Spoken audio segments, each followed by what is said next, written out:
What is up, everybody? Thanks for tuning in. Adam here. Going to be doing a 20-minute race analysis of a race I did earlier today. You can see qualifying times. I'm on pole position by just over 2/10 to Chris. This is an open setup race, 20 minutes, and I need to work on my widgets. On the bottom right, you can see my fuel widget. I just slapped that on the stream, and obviously it's not in the perfect spot, but I'll get that sorted out next time.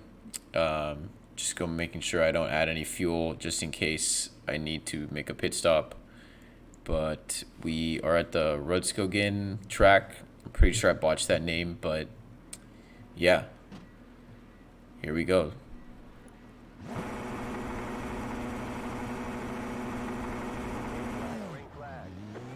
Chris gets a pretty good start compared to me, a better start than I do, so he's pulling up a little bit alongside. The rest of the field, not so much.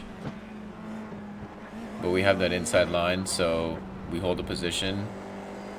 Tires are really cold, can't really push the same as I would on a subsequent laps, but let's see. He's a pretty good driver. This is a pretty good battle between us over the whole race. I think I should have been a cleaner race by me, but through this little chicane S section here,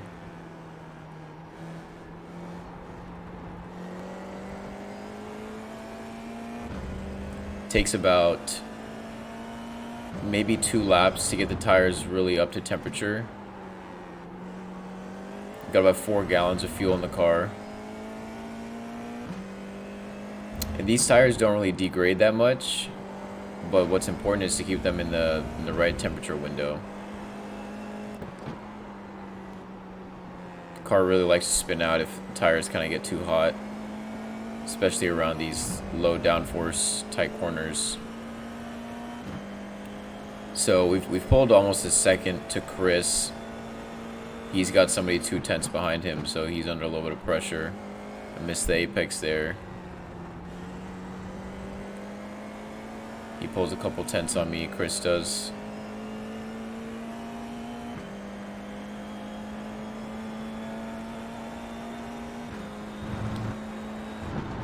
Everything's pretty calm so far.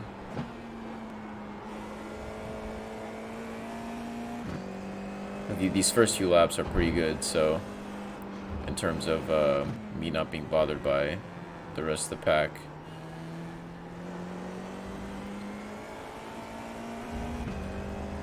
But you can see next to my name on the right, you can see the position on the bottom right. It goes 1, 3, 11. That's our I rating. So I'm the highest rated driver in this lobby. So I need to have a good result in order for my I rating to go up. And I'm kind of new to the series, so I'm not as comfortable with the car as I'd like to be. I didn't get a lot of practice in this week on this car track combo. I've never raced this track before this week. Bought it just before just before the week started. But there should be some other tracks that I'm more comfortable with. Later on in the season, I'll get more comfortable with the car. It is a lot of risk to reward, I'd say, compared to the W12. That was the car I was really comfortable with last year. Set some really great qualifying times.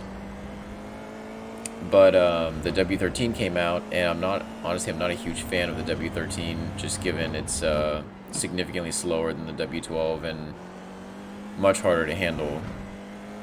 And last year in the W12, not many people were doing the races. Granted, it is a Class A license series, so I get a snap oversteer there. Almost lose the car. We've got Chris now only 4/10 behind us. But the W12 wasn't really a lot of wheel-to-wheel racing, but that's to expect when you have a high-powered Formula 1 car, a lot of downforce, a lot of turbulent air. But these W4 cars are obviously slower, but they promote a lot more wheel-to-wheel racing. You wouldn't be able to sit half a second behind a car like Chris is behind me in a Formula 1 car. So, and a lot more people do these races.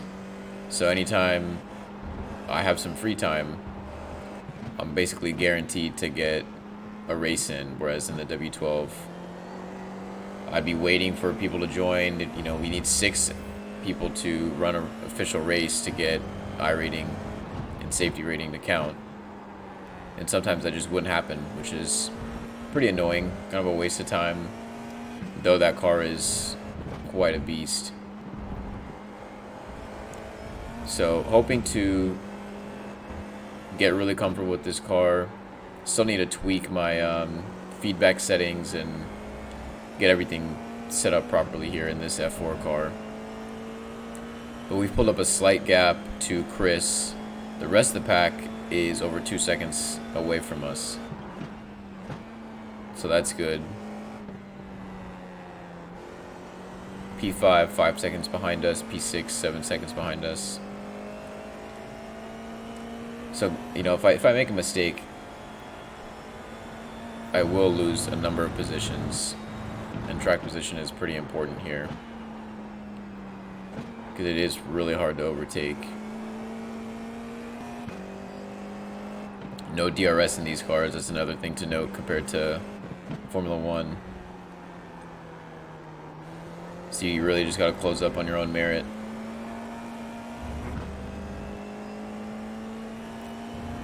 But I'm not too worried that this guy is, Chris is 6/10 behind me. I'd be really worried if he's about 2/10 behind me.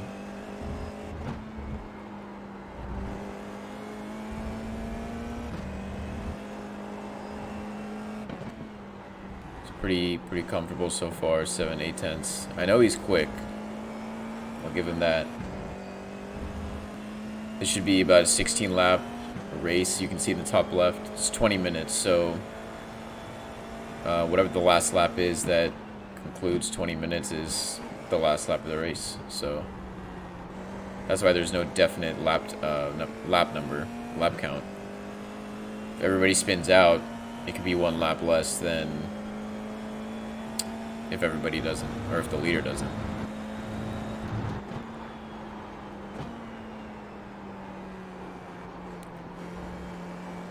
But this car, this F4 car, really reacts to the bumps and the camber in the track. So, you know, when you crest up here, you have significantly less grip than when you're, you know, at the trough down here. So you got to use that to your advantage.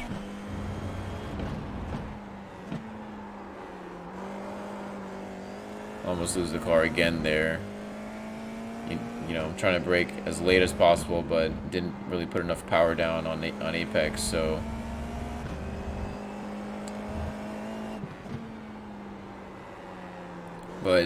so actually we've pulled a pretty big gap to Chris. He's now 1.3 seconds behind us. Forgot to turn on my air conditioning in my apartment. Try to drink something here, just does not work. My wheel is not having it. Got my feedback turned up pretty high here. And that thing goes berserk if I try to drive one-handed. But we've done, fastest lap was that last lap, 118.274. Chris's fastest lap and P3 Arsh, both in the 118.4s. Arsh is 3 seconds behind us. Chris is 1.5 behind us. And this is where I make a very costly mistake. I try to get out of the way, make sure I give Chris some room on the inside, but I want to get back up to speed as much as possible. This changed a lot of this race. Lap 7. So now I've got maybe some slightly locked up tires. The grip is not going to be as optimal as it was before I made that mistake. So I need to take that into consideration cannot spin out another time here. Chris is within a second of us, about 6-7 tenths in front of us.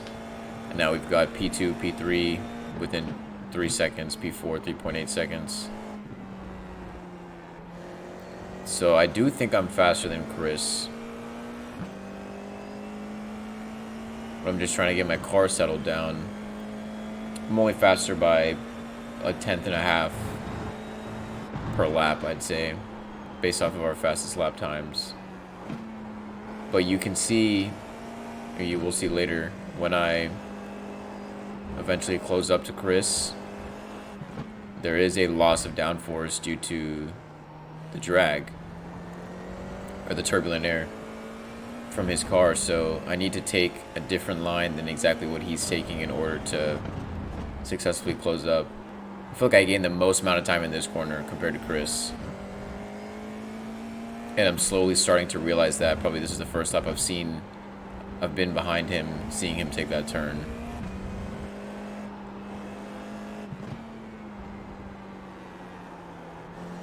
So if I'm going to plan a move, I need to do it where I'm the strongest compared to Chris. Obviously, I'm too far here, 4 tenths behind. No way I can make a move into turn 1. But that lap I did right there was faster than his fastest lap of the race, so I am closing in. So obviously, like I said, I'm taking a tighter line, so I'm not affected downforce-wise by his turbulent air. I'm taking a different line than what he does, so I have fresh air, fresh downforce. Staying within 4 tenths. Still trying to figure out where I'm going to be able to make this move. We're about halfway into this race. 11 minutes complete out of the 20.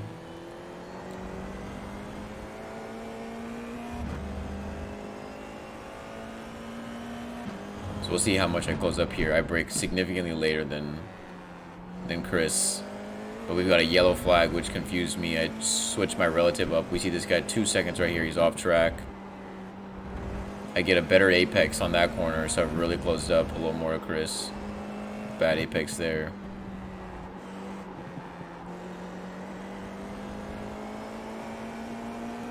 So we're close enough to get some slipstream here. 3 tenths. Chris does not do any weaving at this point. 2 tenths behind now.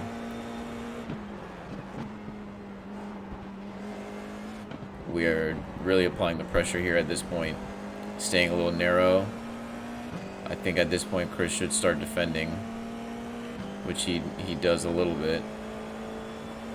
I'm trying to sit right behind him so I can get the best slipstream. I missed the apex on that turn before, so he's still pretty comfortable in front of me. I really missed that sequence of turns there.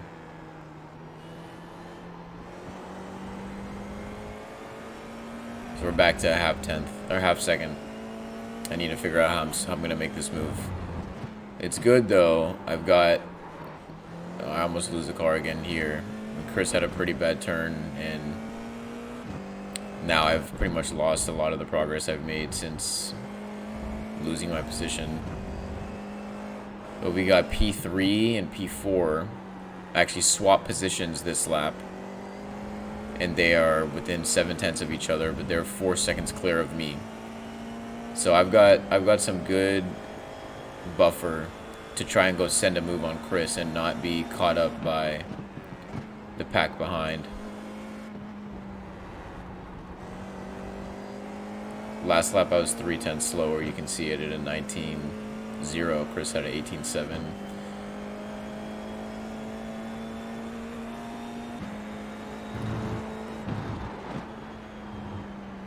Another yellow flag comes out here.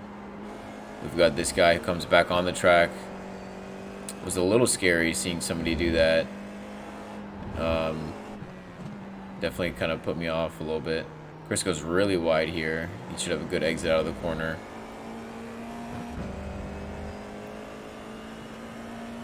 We've got another car in front of us, 3.5 seconds. But I definitely close up on Chris right there. Looks like at least 3 tenths And this car in front goes off, reverses, and was so close to me. I was not happy with that. He could have completely destroyed my race by reversing his car back onto the track. It was very close, but I kept my foot pinned. I was really unhappy about that. That's probably the worst point in the race. Try to fake a move, just, you know, make Chris a little, just force him into a mistake.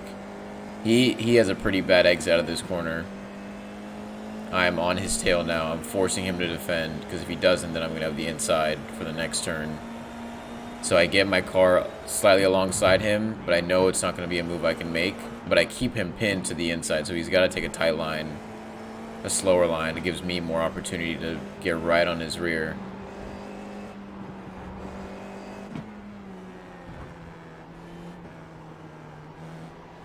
And I know the next corner we take, not this right-hander, but the one after that, I'm strong into. And this is the closest I've been on him. So it looks like I'm going to send a move here. I wanted to put him off. He has a pretty bad corner there. Exactly what I want. We're side by side here. He still has the inside line. I give him the space. I take the outside line, and move is still not done. We're still side by side. Now I'm ahead, and I've got the inside line here for this corner. This long right-hander. So a couple of corners of us side by side there, and I'm ahead. But he's right on my tail. I have to defend. I can't give him the inside. He pulls over to the edge of the track. I move over a little more, give myself a wider entry into turn one. And the move is complete. We're officially in the lead now, back in the lead. But he's still 2/10 behind, so I need to defend.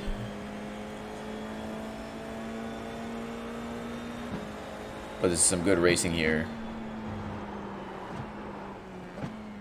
Almost lose the car. Went too fast in there, so I lose the position by just pure driver error on my side.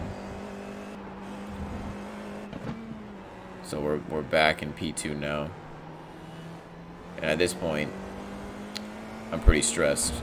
We've got a little over 4 minutes left to go and need to get something done. Focusing on a good exit here. You know, 3/10, no way I can get any move done, but I need to force him into a mistake because he's fast enough to the point where I can't just, you know, genuinely, you know, outbrake him into a corner.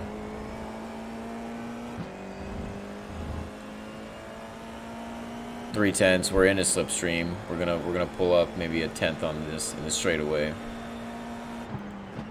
Fake a move. Try to put him off. He does not. He does not bite. Somehow I stay on track there. I actually thought I was gonna get an off track for sure. But 2/10 again. He doesn't go as he goes a little defensive. I thought he was gonna take the standard racing line, but he goes pretty wide there. I end up following him a little bit, which is not good. But I have a tighter line through that, you know, that S section, and I pull back closer again here. And I know I'm strong into this corner, and again I'm 2/10 behind him. So I give him a little move, show him there. He locks up. I force him into an error, and we're back in front, holding the inside line for this next turn. I defend, which in hindsight I don't think was the smartest thing to do if I really wanted to gain a gap, because I didn't think there was any chance he was going to send it after I was taking a look. So tires are getting a little hot. I'm not as comfortable as I was earlier in the race with these tires. He almost has the inside on me there, but he doesn't send it. I keep my car pretty much planted in the middle of the road. He's on my tail here. I take my line out as I do. But he's got a slight gap on me. He pulls behind me, and then he pulls back to the right. At this point, once he pulled behind me, I should have completely taken the inside, but I don't. And now I gave him the opportunity to get back in front of me. I really didn't want to make contact with him. That's why I didn't pull over. But it's hard to gauge exactly how far in front they are. But I lock up. He locks up. We're all over the place here. Meanwhile, P3 has closed the gap to 0.6 behind us. So we've got 2 drivers behind us within 1 second. We got P4 and P5 within 2 seconds of us. So we've got 5 cars battling for the lead within 2 seconds. And we're coming up onto the last lap here. We got the white flag. 15 seconds, 14 seconds left in the race, but we crossed the line before that timer completes, so we have to complete this one more lap. So we got 4/10 daylight between ourselves and Chris. Keep it relatively safe in the first few turns. I go slightly defensive, not really. Just wanted to see if he's really trying to follow me. Last thing I want to do is spin out on this turn, so I drop it to third, make sure I have some immediate torque.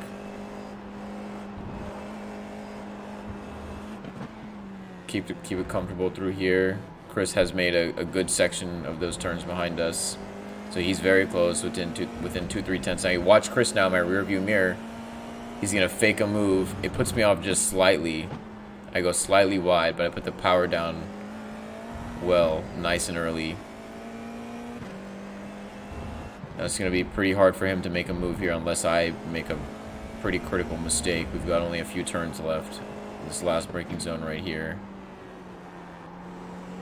He's not going to be able to make a move. Keep it safe. Just get to the line. And that's a win. A lot of swaps there in position, about 3 or 4 swaps, and we've had everybody finish within basically 2 seconds. The top 5 are within 2 seconds crossing the line there on the last lap. So happy with that race, though it was pretty scrappy. It was a lot of fun. Good wheel-to-wheel action, getting more experience under the belt there. But this Chris leaves the lobby immediately. I don't even get a chance to tell him good race or anything like that. See, Chris has disconnected, but we'll take a look at the start of this race here.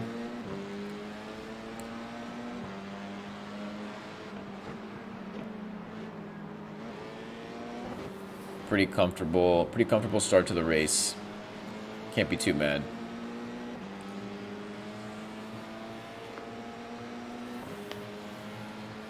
I finished with 0.2 gallons of fuel after starting with 4 gallons, so we've picked the right fuel amount.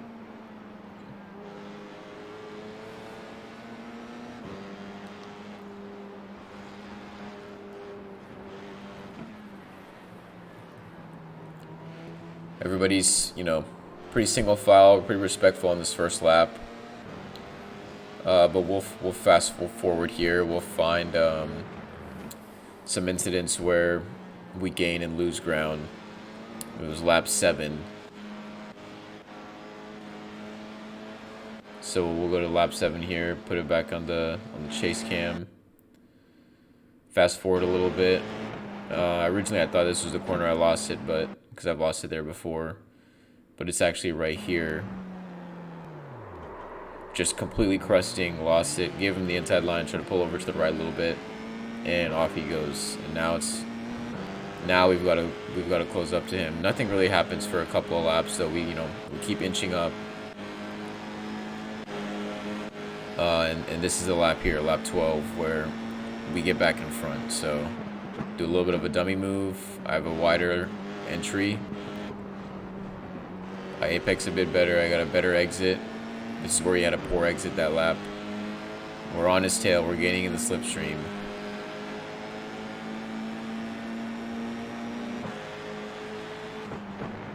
We stay outside.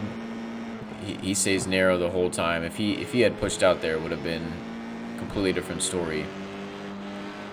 But we're following him through this section. He likes to take that pretty wide line over there, but the grip I think the grip's better on the inside. Once you hit that trough, you'll just get immediately more grip. I fake a move, he falls for it. He doesn't like that I do that. he made a couple of mistakes at that corner with myself just threatening a move, and I have a pretty bad line in that corner right there, but this is what we're side by side for many corners, and I hold the inside. Thankfully, that's the way it goes, but I know the next lap I end up losing the position, but you can see how close he is behind us. Side by side into turn 1.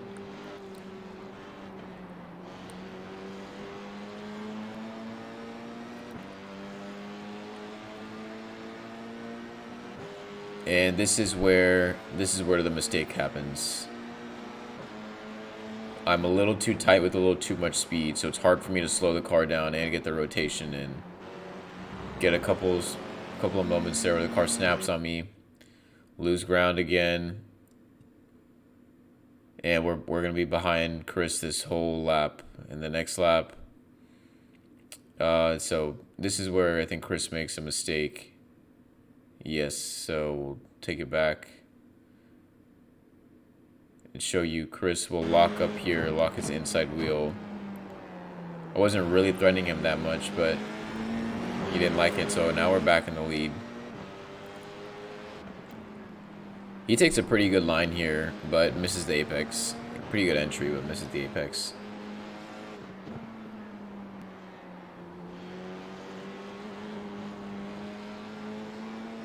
He gets a good exit out of that corner, better than mine, better than my exit, even though he had some dirty air.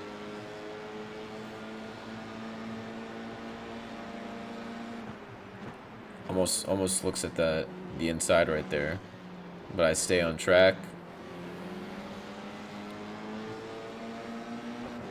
and hold the position. So at this point, I'm not sure if I'm clear of him. See, he comes right behind me, so I know I am, but I'm debating pushing my car to the inside, which I don't, and I give him the position. I give him the inside line, and he takes it, which is absolutely my fault. But just 2 turns later, he'll lock his rear, it looks like. And I have a slight lock, but I don't lock as bad as he does. I take the position back. This is the penultimate lap, and we've got all the other cars behind us. After all this fighting that Chris and I have done, we've allowed them to become a threat. And that's kind of how the race goes. We've got one more lap after this, and that was pretty clean. Or no big threats here. So we get a nice good exit out of the corner.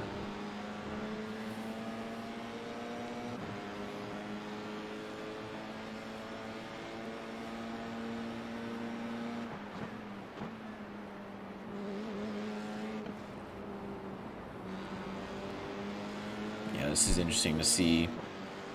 Chris and I are pulling away a little bit from that gap from those cars.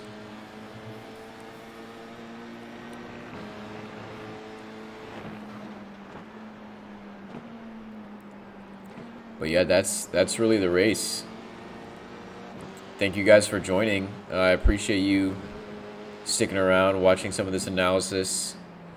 I'll do more races like this in the future, and I'll probably jump into the LMP2 car, the P217. That car is really fun. I'll try to do some endurance races there with some friends. Those are always fun to go into together. In that car, totally different type of car. It's faster than this car, but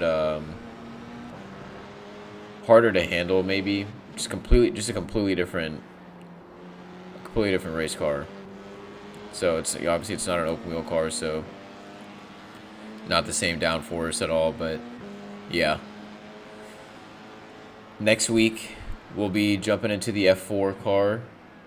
Hopefully get some good racing there on a track that's a little more up my alley. This is when I first started on this track combo. I was really not in favor of it, but towards the end of the week, after some more practice, it became pretty fun. It got a good setup, and the open race became a lot better. Previously, I was just doing the fixed races because that was all I was comfortable with. But yeah, thank you guys for joining. I'll catch you in the next one. Peace.